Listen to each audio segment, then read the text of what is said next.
তাদের যে কাজকর্ম সেগুলো যদি তারা সুষ্ঠুভাবে সম্পন্ন করে তাহলে আমি মনে করি না যে তাদের কোনো ভয়ের কোনো কারণ আছে।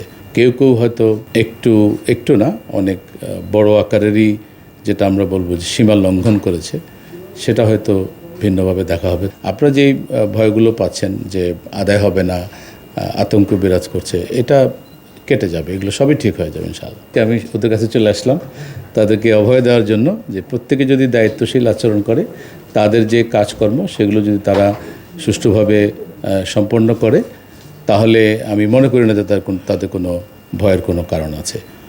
আর কেউ কেউ হয়তো একটু না অনেক বড় আকারেরই যেটা আমরা বলবো যে সীমা লঙ্ঘন করেছে, সেটা হয়তো ভিন্নভাবে দেখা হবে। তবে সাধারণভাবে আমার মনে হয় না যে কারো কোনো ভয়ের কোনো কারণ আছে। আমাদের যারা আমাদের রাজস্ব বিভাগে কর্মরত আছেন তারাই তো রাজস্ব আদায় করবে। এটা তো আপনি বা অন্য কেউ তো করতে পারবে না, তাই না?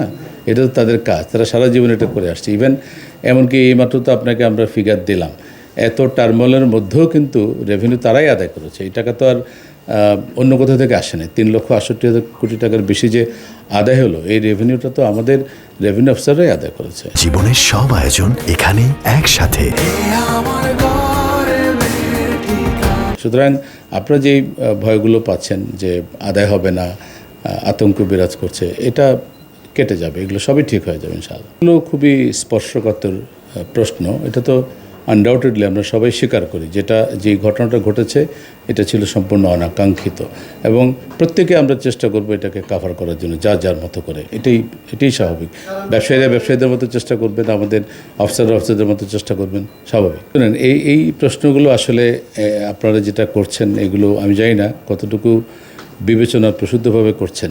আপনি যেটা বলেছেন কিছু বিষয় আছে যেগুলো সরকারের নীতিগত সিদ্ধান্ত, এটা আপনাদেরকে বুঝতে হবে। সেগুলো আপনি যেভাবে বলছেন যদি সেভাবে হতো তাহলে তো আমাদের ওখানে তো কি মাত্র 5 জন গিয়েছিল বা 5 জন এটার জন্য ছিল না, সেই কথা আমি বলছি না। আমাদের আন্দোলনে কি মাত্র 5 জন সম্পৃক্ত ছিল? তাহলে তো যে আমি যে আশ্বাস দিয়েছি ঠিকই আছে। যদি তাই হতো, আমরা যদি ওরকম তাহলে তো অনেক ব্যাপক ক্ষয়ক্ষতি হতো। সেরকম কিছু তো হয় নাই। তো আসলে দুর্ভাগ্যজনক, এরকম যে হচ্ছে না তা না। এই বিষয়গুলোর প্রতি আমাদের নজরে এসছে, আমরা দেখেছি। আমাদের এআই রিলেটেড যে বিষয়গুলো আছে সেগুলোর বিরুদ্ধে আমরা বিভিন্ন রকম স্টেটমেন্টও দিয়েছি। সামনেও আমরা এটা নিয়ে কাজ করব। আমাদের যারা সৎ এবং দক্ষ অফিসার তাদেরকে যদি কেউ মেলাইন করে, এটা ডেফিনেটলি আমরা এর বিরুদ্ধে ব্যবস্থা নেব।